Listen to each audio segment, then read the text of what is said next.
মাহমুদুর রহমানের নতুন চক্রান্ত আর দেশ বিরোধী ষড়যন্ত্র। মাহমুদুর রহমান আবার নতুন করে চক্রান্ত শুরু করেছে।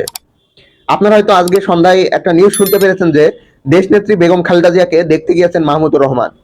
কিন্তু দেখেন, দেশনেত্রী বেগম খালেদা জিয়া যখন মুমূর্ষু অবস্থায় ছিল, যখন জীবন মৃত্যুর সন্ধিক্ষণে ছিল, তখন কি এই মাহমুদুর রহমান আমাদের দেশনেত্রী বেগম খালেদা জিয়াকে দেখতে গিয়েছিল? হঠাৎ কেন আজ দেখতে গেল? এটা তো অনেক ভাবনার বিষয়। আজকে হঠাৎ আরেকটা ছবি আপনারা দেখেছেন যে হাদি ভাইয়ের যখন দাফন কাজ সম্পন্ন হচ্ছিল, তখন মাহমুদুর রহমান তার পাশেই দাঁড়িয়ে ছিল। আর মাহমুদুর রহমান সেখানে দাঁড়িয়ে দাঁড়িয়ে শুধু হাসছিল।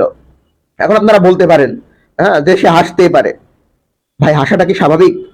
হ্যাঁ, একজন মারা গিয়েছে, হ্যাঁ, অন্য সময় অন্য জায়গায় যে কান্নাকাটি করছে, আবার যখন হাদি ভাইকে যখন মাটি দেওয়া হচ্ছে তখন এরকম কাহিনী করছে, এরকম কান্নাকাটি করছে অন্য জায়গায়, আর হাদি ভাইয়ের এই কবরের সামনে দাঁড়িয়ে হাসাহাসি করছে।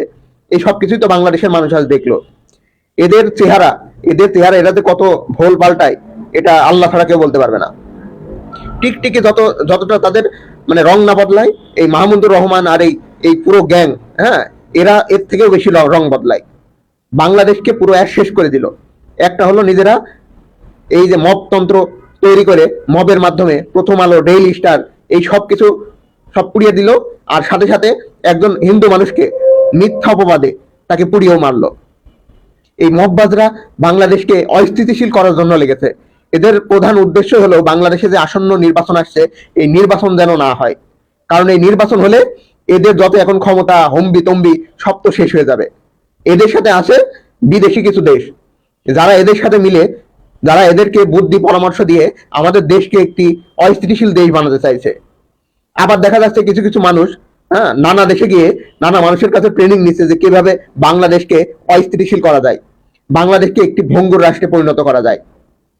আজ মাহমুদুর রহমান যেমন ভোল পাল্টে বেগম খালেদা জিয়াকে দেখতে গেল, এমনই ভোল পাল্টে সামনে হয়তো এই মাহমুদুর রহমান বিএনপির কাছে আরো আসতে চাইবে।